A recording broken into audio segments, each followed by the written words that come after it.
സമയത്തിനകം നിർണായകമായ മന്ത്രിസഭാ യോഗം ചേരാൻ പോവുകയാണ്. സ്റ്റെഫിൻ, ഈ ദിവസത്തിന്റെ ഈ പ്രത്യേകത ഇന്ന് ചേരേണ്ടിയിരുന്ന സമയത്തിനും അപ്പുറത്തേക്ക് വൈകിട്ടത്തേക്ക് മന്ത്രിസഭാ യോഗം മാറ്റിവെച്ച് ചേരുന്നു എന്നുള്ളതാണ്. അവിടെ ഒരു അനുരഞ്ജന ഫോർമുല കൂടി ഉരുത്തിരിയുന്നു എന്നതിലേക്ക് കാര്യങ്ങൾ പോവുകയും ചെയ്യുന്നു. അങ്ങനെയെങ്കിൽ CPI മന്ത്രിമാർ എത്തുന്നു. ഉടക്കൊക്കെ മാറ്റിവെച്ച് എത്താൻ പോകുന്ന മന്ത്രിസഭ. അതിനപ്പുറത്തേക്ക് വിദ്യാഭ്യാസ മന്ത്രി അല്പസമയത്തിനകം നേരത്തെ ചോദ്യങ്ങളോട് അദ്ദേഹം ഒരു തരത്തിലും പ്രതികരിച്ചില്ല. കാരണം എന്തെന്ന് ചോദിച്ചു കഴിഞ്ഞാൽ ഇതുവരെ ഒരു തരത്തിലും ഈ കരാറിൽ നിന്നും പിൻവാങ്ങാൻ കഴിയില്ല എന്ന് അർത്ഥശങ്കയ്ക്ക് പോലും ഇട നൽകാതെ പറഞ്ഞ മന്ത്രിയാണ് വിദ്യാഭ്യാസ മന്ത്രി. അപ്പോൾ ഈ സിസ്റ്റത്തെ ആകെ സംവിധാനത്തെ ആകെ ബൈപ്പാസ് ചെയ്തുകൊണ്ട് മന്ത്രിസഭാ യോഗത്തെയും മന്ത്രിമാരെയും CPI ഒക്കെ ഇരുട്ടിൽ നിർത്തിക്കൊണ്ടാണ് ഇങ്ങനെയൊരു നീക്കം നടത്തിയെന്ന ആരോപണം CPI ഉയർത്തിയതാണ്.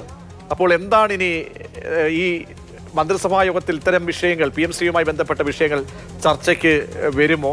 മറ്റ് പ്രതികരണങ്ങൾ, കാരണം ഒരു വല്ലാത്തൊരു പൊളിച്ചിലേക്ക് ഈ LDF സംവിധാനം പോകും എന്ന് കരുതിയെടുത്താണ് ഒരു ഐക്യത്തിലേക്ക് പോകുന്നത്. അപ്പോൾ ബന്ധപ്പെട്ട ആളുകളൊക്കെ ഒരു വാർത്താ സമ്മേളനം നടത്തേണ്ട ഒരു സാഹചര്യം കൂടി ഉരുത്തിരിഞ്ഞിട്ടുണ്ട്. അങ്ങനെയൊക്കെ പ്രതീക്ഷിക്കാമോ?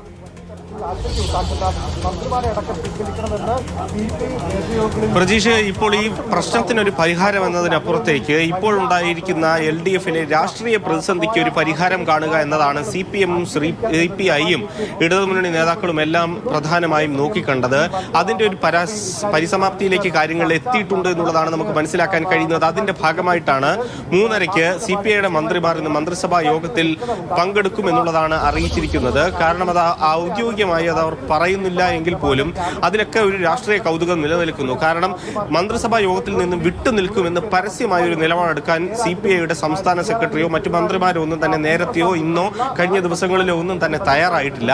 ഇന്ന് പങ്കെടുക്കുമോ എന്ന ചോദ്യത്തിന് മന്ത്രി GRNLന്റെ മറുപടി പങ്കെടുക്കില്ല എന്ന് തങ്ങൾ ഇതിനു മുമ്പ് പറഞ്ഞിട്ടില്ലല്ലോ എന്നുള്ളതാണ്. അതിൽ നിന്ന് തന്നെ വ്യക്തമാണ് CPIയുടെ ഒരു സമ്മർദ്ദ തന്ത്രമായിരുന്നു യഥാർത്ഥത്തിൽ ഇത്രയും നേരം നടന്നുകൊണ്ടിരുന്നത്. ഈ മന്ത്രിസഭാ യോഗത്തിൽ നിന്ന് വിട്ടുനിൽക്കും എന്നുള്ള കാര്യവുമായി ബന്ധപ്പെട്ട് ഇപ്പോൾ CPIയും CPMഉം തമ്മിൽ ഇങ്ങനെ പരസ്പരം പോരടിച്ചുകൊണ്ട് മുന്നോട്ട് പോയി കഴിഞ്ഞാൽ അത് മുന്നണിക്ക് തന്നെ വലിയ ദോഷമാകുന്ന പ്രതിസന്ധിയാണ് എന്നുള്ള കാര്യം മനസ്സിലാക്കിക്കൊണ്ടാണ് കേന്ദ്ര നേതൃത്വം തന്നെ ഈ വിഷയത്തിൽ ഇടപെട്ടത്. ഇന്ന് രാവിലെയും CPMന്റെ ദേശീയ സെക്രട്ടറി MA ബേബി CPIയുടെ സംസ്ഥാന സെക്രട്ടറി ബിനോയ് വിശ്വത്തെ വിളിച്ചിരുന്നു. ഏറെ നേരം സംസാരിച്ച് ഈ കാര്യങ്ങളെല്ലാം ധാരണയാക്കിയതിനു ശേഷമാണ് ഇത്തരത്തിൽ ഒരു തീരുമാനത്തിലേക്ക് വന്നിരിക്കുന്നത്. അതായത് വലിയ ആശങ്ക CPIക്ക് ഈ പദ്ധതിയുമായി ബന്ധപ്പെട്ട് ഉണ്ട്. ആ ആശങ്കയാണ് അറിയിച്ചിരിക്കുന്നത്. അതുകൊണ്ട് തന്നെ കുറെ ഉപാധികൾ CPMന്റെ ഭാഗത്തു നിന്ന് മുന്നോട്ട് വയ്ക്കുന്നുണ്ട്. അതായത് മന്ത്രിസഭ ഉപസമിതി ചേർന്നുകൊണ്ട് ഇനി പദ്ധതിയുമായി മുന്നോട്ട് പോകുന്നു. അതോടൊപ്പം തന്നെ അല്ലെങ്കിൽ ഏതെങ്കിലും തരത്തിൽ ഇനി തുടർന്നുള്ള നീക്കങ്ങൾ സർക്കാർ തലത്തിൽ ഉദ്യോഗസ്ഥ തലത്തിൽ നടത്തേണ്ട സമീപനങ്ങൾ, നീക്കങ്ങൾ, നടപടികൾ അതെല്ലാം തന്നെ താൽക്കാലികമായി മരവിപ്പിക്കും. അതൊരു രാഷ്ട്രീയമായ ഒരു മറുപടി കൂടിയാണ്. അത്തരത്തിൽ ഒരു നീക്കം CPMന്റെ ഭാഗത്തു നിന്ന് സമവായം ഉണ്ടാകുന്നു. അത് അംഗീകരിച്ചുകൊണ്ട് CPI ഏതായാലും മന്ത്രിസഭാ യോഗത്തിൽ പങ്കെടുക്കാനുള്ള തീരുമാനത്തിലാണ്. ഇത് ഇങ്ങനെയൊക്കെയുള്ള ഒരുപാട് കാര്യങ്ങൾ ഉയരുമ്പോൾ അതത്ര എളുപ്പമാണോ എന്ന ഒരു ചോദ്യം വളരെ പ്രസക്തമാവുകയാണ്. കാരണം ഒരു പ്രധാനപ്പെട്ട കരാറാണ്. ആ കരാറിൽ കേന്ദ്ര സർക്കാരുമായി ഏർപ്പെടുകയും ആ കരാർ ഉദ്യോഗസ്ഥരെത്തി ഒപ്പിടുകയും ചെയ്തതിനു ശേഷം ഒരു സുപ്രഭാതത്തിൽ ആ കരാറിൽ ഞങ്ങൾ ഇല്ല എന്ന് അങ്ങനെ പ്രഖ്യാപിക്കാൻ കഴിയുമോ? അതുമൂലമുണ്ടാകുന്ന ബുദ്ധിമുട്ടുകൾ എന്തൊക്കെയാണെന്ന പ്രസക്തമായ ചോദ്യങ്ങളുണ്ട്. അതാണ് PMC പദ്ധതി നടപ്പാക്കുന്നതിന് കേന്ദ്രവും സംസ്ഥാനവും തമ്മിൽ ഒപ്പിട്ട ധാരണാപത്രത്തിന്റെ വിശദാംശങ്ങൾ മാതൃഭൂമി ന്യൂസിന് ലഭ്യമായിരിക്കുന്നു. ധാരണാപത്ര പ്രകാരം ഒരു കക്ഷിക്ക് ഏകപക്ഷീയമായി കരാറിൽ നിന്നും പിൻവാങ്ങാൻ കഴിയില്ല. പിൻവാങ്ങിയാൽ കേന്ദ്ര ഫണ്ട് നഷ്ടമാകുമെന്നും കരാറിൽ വ്യവസ്ഥയുണ്ട്. സ്റ്റെഫിൻ, അതാണ് കാരണം നമുക്ക് കിട്ടാൻ പോകുന്ന വലിയൊരു വിഹിതം, അതുമായി ബന്ധപ്പെട്ട് അനുബന്ധ വിഹിതങ്ങളൊക്കെ തന്നെ ഇല്ലാതാകുമെന്നൊരു സാഹചര്യം ഉരുത്തിരിയാം എന്നതാണ് വിദ്യാഭ്യാസ മന്ത്രി അടക്കം ഈ കരാറിലെ പിൻവാങ്ങലിനോടുള്ള ചോദ്യങ്ങളോട് പ്രതികരിച്ചത്. അപ്പോൾ അത്ര പെട്ടെന്ന് ഈസി അല്ല കാര്യങ്ങളെന്ന് ബോധ്യമുണ്ട്. അപ്പോൾ CPIയുടെ ഭാഗത്തു നിന്നും ചെറിയ വിട്ടുവീഴ്ചയെങ്കിലും ഇക്കാര്യത്തിൽ ഉണ്ടാകേണ്ടത് വരും. അപ്പോൾ ഒരു അഡമന്റ് സ്റ്റാൻഡ് എടുത്ത് ഈ കരാറിൽ നിന്നും പിൻവാങ്ങാൻ കഴിയുന്ന ഒരു സാഹചര്യമുണ്ടോ? പ്രജീഷ്, ഏതായാലും ആ കരാറിൽ നിന്ന് ധാരണാപത്രം ഒപ്പിട്ടതോടുകൂടി പിൻവാങ്ങാനുള്ള ഒരു സാഹചര്യം നിലവിൽ ഉണ്ട് എന്ന് നമുക്ക് പറയാൻ കഴിയില്ല. കാരണം ആ ധാരണാപത്രം ഒപ്പിട്ടപ്പോൾ തന്നെ അതിൽ കൃത്യമായ ക്ലോസ് ഉണ്ടായിരുന്നു.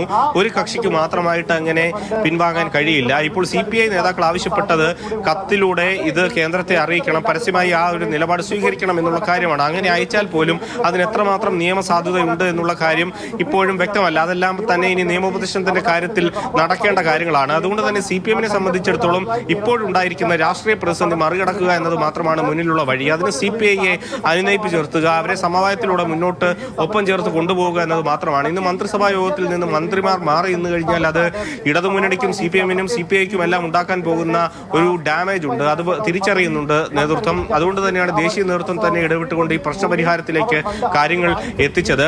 CPI-യും അത് തന്നെയാണ് കണക്കുകൂട്ടുന്നത്. കാരണം പലപ്പോഴും ഈ പരസ്യ പ്രതികരണത്തിലൂടെയും അതോടൊപ്പം സമ്മർദ്ദ തന്ത്രത്തിലൂടെയും ഇനി മുന്നോട്ട് പോയി കഴിഞ്ഞാൽ അത് ഇടതുമുന്നണിക്ക് വലിയൊരു ദോഷം ചെയ്യും.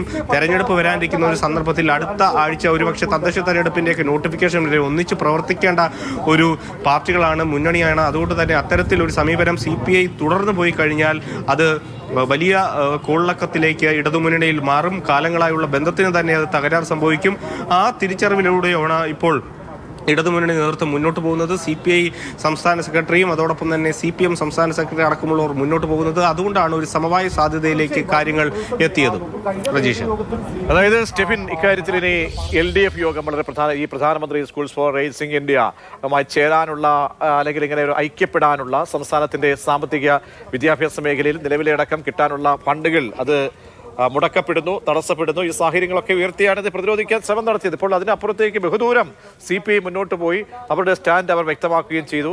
ഇന്നിപ്പോൾ ഉരുത്തിരിയുന്ന ഒരു അനുരഞ്ജന പാതയിലേക്ക് എത്തുമ്പോൾ അതിന് LDF-നെ ബോധ്യപ്പെടുത്തുക, കാരണം LDF-ന്റെ ഒരു വിഷയമായി ഇത് മാറുകയും ചെയ്തിരുന്നു. അപ്പോൾ ഇനിയുള്ള LDF യോഗം അത് അതിന്റെ സമയക്രമം, അതിന് മുന്നോടിയായിട്ടുള്ള മറ്റ് പ്രതികരണങ്ങൾ എന്തെങ്കിലും ഉണ്ടാകുമോ? ഈ ദിവസം ഒരുപക്ഷെ മുഖ്യമന്ത്രിയുടെ പോലും പ്രതികരണം ഇക്കാര്യത്തിൽ വരേണ്ടതാണ്. എന്താണ് ഈ ഒരു ഏർപ്പെട്ട കരാറിൽ, ഒരു സർക്കാരാണ്, ഒരു ഗവൺമെന്റ്, ഉത്തരവാദിത്തപ്പെട്ട ഒരു ഗവൺമെന്റ് കേന്ദ്ര സർക്കാരുമായി ഒരു കരാറിൽ ഏർപ്പെട്ട് അതിനുശേഷം പിൻവാങ്ങുന്നു എന്ന തരത്തിലേക്കുള്ള വാർത്തകളും അല്ലെങ്കിൽ അതുമായി ബന്ധപ്പെട്ട നീക്കങ്ങളൊക്കെ വരികയാണെങ്കിൽ ഇക്കാര്യത്തിൽ പ്രതികരിക്കേണ്ട ഒരു ആളെന്നത് സംസ്ഥാനത്തെ മുഖ്യമന്ത്രി തന്നെയാണ്. അപ്പോൾ അങ്ങനെയൊക്കെയുള്ള പ്രതികരണങ്ങൾ നമ്മൾ പ്രതീക്ഷിക്കുന്നുണ്ടോ?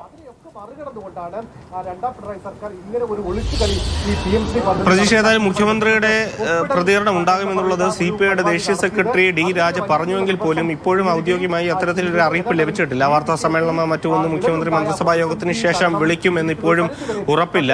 ഏതായാലും അത്തരത്തിലുള്ള പ്രതികരണങ്ങൾ വരേണ്ടതാണ്. ഇനി പ്രതികരണം രണ്ട് ആളുകളുടെ ഭാഗത്തു നിന്ന് വരാനുള്ള സാധ്യതയാണ് നമ്മൾ മുന്നിൽ കാണുന്നത്. ഒന്ന് CPI സംസ്ഥാന സെക്രട്ടറിയായുള്ള ബിനോയ് വിശ്വം, അതോടൊപ്പം തന്നെ CPM-ന്റെ സംസ്ഥാന സെക്രട്ടറിയായുള്ള MV ഗോവിന്ദൻ. ഇവരുടെ രണ്ടുപേരുടെയും ഒരു പ്രതികരണം നമ്മൾ ഇന്നത്തെ ദിവസം പ്രതീക്ഷിക്കുന്നുണ്ട്. അത് നിർണായകമാണ്. ഇന്ന് ഉരുത്തിരിഞ്ഞു വന്നിരിക്കുന്ന ധാരണകളിലും പൊതു തീരുമാനങ്ങളിലുമെല്ലാം രണ്ടുപേരും പ്രതികരിക്കേണ്ടതുണ്ട്. അതോടൊപ്പം 2-ാം തീയതിയാണ് LDF യോഗം ചേരുന്നത്. ആ LDF യോഗത്തിൽ ഈ വിഷയം ഒന്നുകൂടി ചർച്ചയ്ക്ക് വരും.